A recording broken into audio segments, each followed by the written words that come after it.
તવડા ગામે દિવ્ય જ્યોતિ કળશ રથયાત્રા આવતા ગ્રામજનોએ ભવ્ય સ્વાગત કરાયું હતું। શાંતિકુંજ હરિદ્વાર પ્રેરિત દિવ્ય જ્યોતિ કળશ રથયાત્રા સમગ્ર ભારતભરમાં 2 વર્ષ પરિભ્રમણ ચાલી રહ્યું છે। 24 ફેબ્રુઆરીથી 12 માર્ચ સુધી આમ 19 દિવસ ભરૂચ જિલ્લામાં આ રથયાત્રા પરિભ્રમણ કરશે। અખિલ વિશ્વ ગાયત્રી પરિવાર શાંતિકુંજ હરિદ્વાર પ્રેરિત દિવ્ય જ્યોતિ કળશ રથયાત્રા સમગ્ર ભારતભરમાં 2 વર્ષ પરિભ્રમણ કરી રહી છે। ત્યારે આ દિવ્ય જ્યોતિ કળશ રથયાત્રા ગુજરાતમાં પણ ફરશે અને હાલ જે ભરૂચ જિલ્લામાં પરિભ્રમણ કરી રહી છે ત્યારે તારીખ 24 ફેબ્રુઆરીથી 12 માર્ચ સુધી આમ 19 દિવસ ભરૂચ જિલ્લામાં આ રથયાત્રા ફરશે। આ રથયાત્રાનો ઉદ્દેશ એક જ છે, લોકોને વ્યસનથી દૂર રાખવા, લોકોને માનવ બનાવવા। આવા સુંદર ઉદ્દેશ માટે શરૂ થયેલી દિવ્ય જ્યોતિ કળશ રથયાત્રા ગત શુક્રવારના રોજ સાંજે ભરૂચ જિલ્લાના તવરા ગામે આવતા સમગ્ર ગામજનો દ્વારા રથનું ભવ્ય સ્વાગત કરવામાં આવ્યું હતું। સમગ્ર ગામમાં દિવાળી જેવો માહોલ જામ્યો હતો।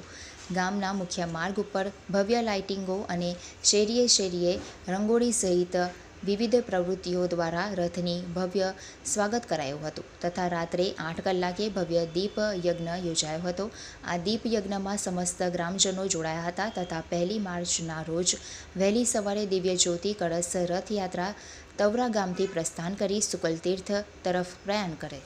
અખિલ વિશ્વ ગાયત્રી પરિવાર શાંતિકુંજ હરિદ્વાર દ્વારા સમગ્ર વિશ્વની અંદર એક દિવ્ય જ્યોતિ કળશ રથની યાત્રા શરૂ થઈ રહી છે।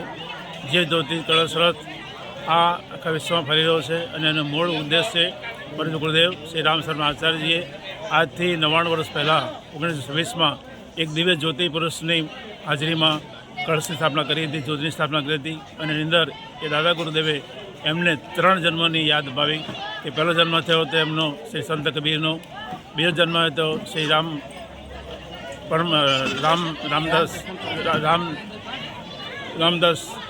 રામદાસ, ત્રીજો રામકૃષ્ણ પરમહંસનો અને ચોથો જન્મ થયો છે અત્યારે શ્રી રામ શર્મા આચાર્યજીનો, જેમણે આ દુનિયાની અંદર જે કંઈ તકલીફો છે, મુશ્કેલીઓ છે એને દૂર કરવા માટે એક આ દિવ્ય કળશ આખા વિશ્વમાં ફરી રહ્યો છે।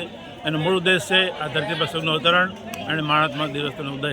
તો ફરીથી માણસ દેવ બને તો ધરતી સ્વર્ગ બની શકે છે એ ઉદ્દેશથી આ રથ આખા ભારતમાં ભ્રમણ કરી રહ્યો છે।